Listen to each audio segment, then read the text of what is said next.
Muchas gracias por la invitación. Es un gusto estar de nuevo con ustedes en el programa y analizando uno de los temas más relevantes, yo creo, de estas semanas en temas internacionales. Y es que lo que tenemos es que Estados Unidos repite de nuevo esta doctrina de la acción preventiva que utilizó en algún momento George Bush para poder prevenir la amenaza de un ataque por parte de Irak, por ejemplo, en su momento, y que eso justificó la intervención en dicho país.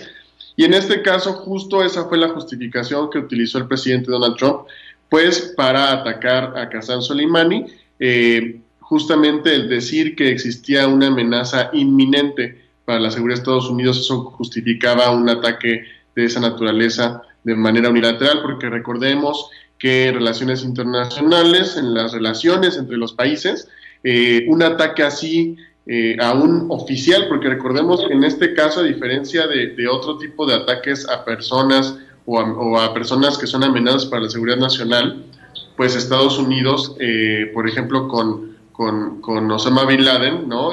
Aquí es diferente porque Qasem Soleimani representa, es un oficial de un país, entonces eso tiene implicaciones mucho más grandes, mucho más graves sobre derecho internacional y sobre todo para el régimen del uso de la fuerza. Entonces, en este caso, pues Estados Unidos se está tratando de escudar en esta justificación de la acción preventiva, pero sin duda es un tema delicado porque representa una hostilidad que no es sancionada por el derecho internacional de uso de la fuerza.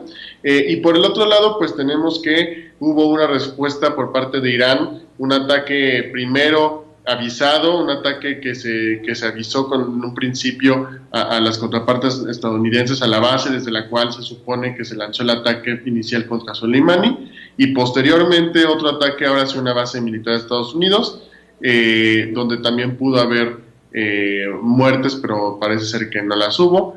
Entonces, estas tensiones lo que hicieron fue elevar las alarmas en todo el mundo al inicio de este año. Fue un inicio de año bastante turbulento, y justamente lo que puede pasar es cambiar totalmente el panorama de seguridad y político en Medio Oriente.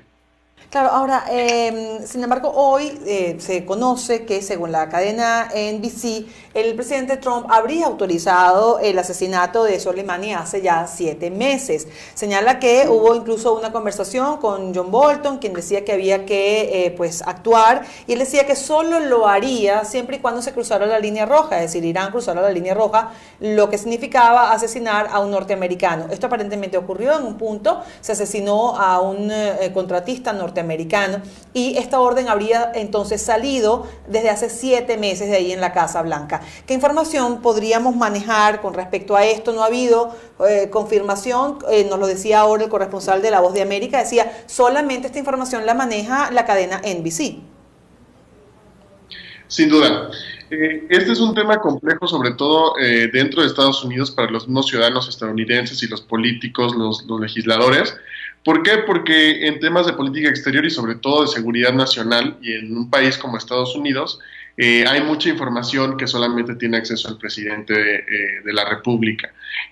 Justamente por eso Trump tiene la ventaja en este debate, porque solamente él tiene acceso a la información verídica sobre las posibles amenazas que podría representar Soleimani, y la gravedad de lo que cometió y que pudo haber activado el ataque. Porque recordemos que Soleimani ha estado bajo la mira de los servicios de inteligencia de Estados Unidos, no solamente desde la administración de Obama, sino de administraciones pasadas. ¿Por qué? Porque es una persona que detentaba un cargo que lo hacía importante en Medio Oriente al momento de que trataba con grupos importantes en la región, desde Yemen hasta Líbano, y ya lo tenía en la mira. La diferencia era la política de cada una de las administraciones para lidiar con la amenaza que representaba Soleimani. Obama, por ejemplo, usaba tácticas para sentarse en la mesa con Irán, para platicar con ellos, para intentar comprometerlos, llegar a compromisos mutuos, y así asegurar cierta estabilidad. Toda la crítica hacia Trump en este momento es que es una acción unilateral, una acción que si bien es cierto que hubo una pérdida de vida y si bien es cierto que se pintó la línea roja, quizá esa línea roja fue no tan bien premeditada y no tan bien delineada, y que esta acción que cambia totalmente el panorama en Medio Oriente podría traer nuevos equilibrios y, por ejemplo, terminar en que Estados Unidos sea expulsado de Irak y eso fortalezca al Estado Islámico. Ahora, hemos visto también cómo se han mantenido las protestas en Irán, estos ciudadanos que están protestando en contra de lo que ocurrió con este avión ucraniano, la forma como fue derribado. Esto parece también haber incrementado el conflicto a lo interno en Irán. ¿Cuál es su punto de vista, Ricardo? Parece ser protestas, sobre todo a raíz del anuncio de que Irán fue el culpable de haber derribado este avión de origen ucraniano. Pues parece que tenía muchos nacionales canadienses, pues parece ser que desató de nuevo una ola de protestas que ya habíamos visto a finales del año pasado. Tuvimos una ola de protestas sobre todo de iraníes jóvenes y de clase media que pues están bastante molestos por el desempeño económico del país, sobre todo frente a las tensiones que se generan con las sanciones de Estados Unidos y de la Unión Europea, frente al hecho de que Estados Unidos ya no quiso este acuerdo nuclear. Entonces se generaron estas protestas, aparecieron en Irán, y las protestas también se convirtieron en una especie de grito de no estar de acuerdo por también todo el dinero que Irán invierte en la región en influenciar, en influir en otros grupos, como lo hacen, influir en otros países, y justamente esto ahora que con todo el tema de Soleimani, el tema de los aviones, entonces volvió a inflamar a la gente, ¿no? El hecho de que Irán tiene problemas económicos, Irán sigue teniendo problemas de bienestar, y aún así hay muchos fondos que se desvían hacia estas acciones de seguridad que a veces son mal planteadas.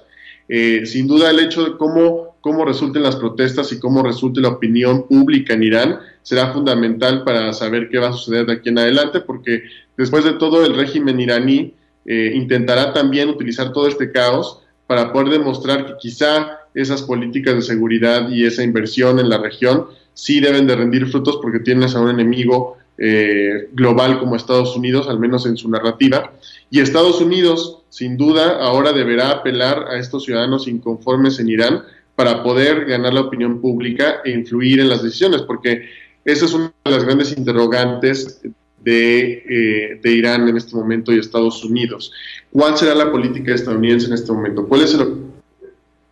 Sí, tenemos que hacer una pausa, Ricardo, pero vamos a seguir conversando sobre este tema, la crisis interna en Irán, y si se podría decir que ha bajado un poco la tensión entre Irán y Estados Unidos, o por el contrario, está en su punto máximo en este preciso momento. Ricardo Smith, analista en temas internacionales.